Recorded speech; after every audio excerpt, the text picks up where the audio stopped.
கர்த்தருக்கு பிரியமானவர்களே, கர்த்தர் இன்றைக்கு உங்களோட பேசவிருக்கும் வார்த்தையை கேட்கலாமா?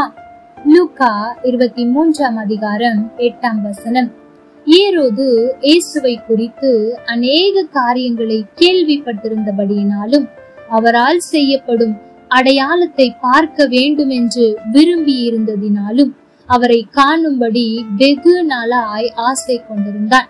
அந்தபடி அவரை கண்டபோது மிகவும் சந்தோஷப்பட்டான். தேவஜனமே, இந்த வார்த்தை ஆண்டவராகிய இயேசு கிறிஸ்து மரிப்பதற்கு முன்பாக அவர் ஒரு இடத்திலிருந்து கலிலேயாவுக்கு கொண்டு போகப்படும் போது அங்கு இருக்கிற ஏரோது ராஜாவை குறித்து தான் இந்த வார்த்தை சொல்லுகிறது. அவர் எப்படி இருந்தார் தெரியுமா? ஆண்டவரை எப்படியாவது பார்க்க வேண்டும் என்று மிகவும் ஆசையோடு இருந்தாராம். அதுவும் வசனம் அழகாய் சொல்லுகிறது, வெகு நாளாய் அவரை காண வேண்டும் என்று ஆசைப்பட்டிருந்தார். அவருடைய காரியங்களை குறித்து கேள்விப்பட்டிருந்தபடியினால் அவரை காண வேண்டும் என்ற ஆசை.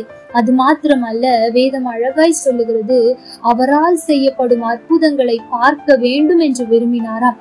தேவஜனமே, சற்று யோசித்து பாருங்கள். இவர் கிறிஸ்தவரா என்று தெரியவில்லை, ஆனால் ஆண்டவராகிய இயேசு கிறிஸ்துவை குறித்து அநேக கேள்விகள் பட்டிருக்கிறார். அதாவது ஆண்டவர் வந்தார், இவ்வளவு அற்புதங்களை செய்தார் என்று அவர் கேள்விப்பட்டதினால் அவரை பார்க்க வேண்டும் என்ற ஆசை வருவது சாதாரண காரியம். ஆனால் வசனம் சொல்லுகிறது, அவரால் செய்யப்படும் அடையாளங்களை பார்க்க வேண்டும் என்று விரும்பினாராம். தேவஜனமே, அந்த ஆசை, அந்த விருப்பம் வெகு நாளாய் இருந்தது. அதை தேவன் அறிந்திருந்தார். தான் அவர் அங்கு கொண்டு செல்ல வேண்டிய சூழ்நிலை வருகிறது என்றால், நீங்கள் வேதத்தை தெளிவாய் வாசிப்பீர்கள் என்றால், பிலாத்து கலிலேயாவில் உள்ள ஏரோதினிடத்தில் ஆண்டவராகிய இயேசு கிறிஸ்துவை அனுப்புகிறார். அவர் அங்கே தண்டனை கொடுத்ததாகவோ அல்லது வேறு எதுவும் குறிப்பிடப்படவில்லை. இங்கு அதிகமாய் காண்பிக்கிற ஒரு காரியம் என்ன தெரியுமா? ஏரோதிற்கு ஆண்டவரை பார்க்க வேண்டும் என்ற ஆசை வெகு நாளாய் இருந்தது. அவருடைய அடையாளங்களை பார்க்க வேண்டும் என்று விரும்பினான். ஆகவே தான் அவர் அங்கு கொண்டு போகப்படுகிறார். வேதத்தில் இந்த விருப்பத்தினால் தான் ஆண்டவர் அங்கு கொண்டு போகப்பட்டார் என்று வேதம் சொல்லவில்லை. ஆனால் நீங்கள் தெளிவாய் அமைதியாய் உட்கார்ந்து வாசிப்பீர்கள் என்றால் அது நடக்கிறது. அது மாத்திரமல்ல, இந்த ஆசையோடு ஒன்று கூட நடக்கிறது. என்ன தெரியுமா? நீண்ட நாளாய் பகைவர்களாய் இருந்த பிலாத்துவும் ஏரோதும் அன்றைய தினம் சிநேகிதரானார்கள். தேவஜனமே, ஒருவேளை இன்றைக்கு நீங்களும் ஆண்டவர் எனக்காக அற்புதத்தை செய்ய நான் பார்க்க வேண்டும், அவர் எனக்காக காரியத்தை செய்வதை நான் பார்க்க வேண்டும், நான் அதை ஆசையாய் எதிர்பார்த்து கொண்டிருக்கிறேன், ஏக்கத்தோடு விரும்பி அவர் எனக்கு செய்ய போகிற அற்புதங்களை பார்க்க வேண்டும் என்று ஜெபித்து கொண்டிருக்கிறேன் என்று இருக்கிறீர்களோ, கவலைப்படாதிருங்கள்.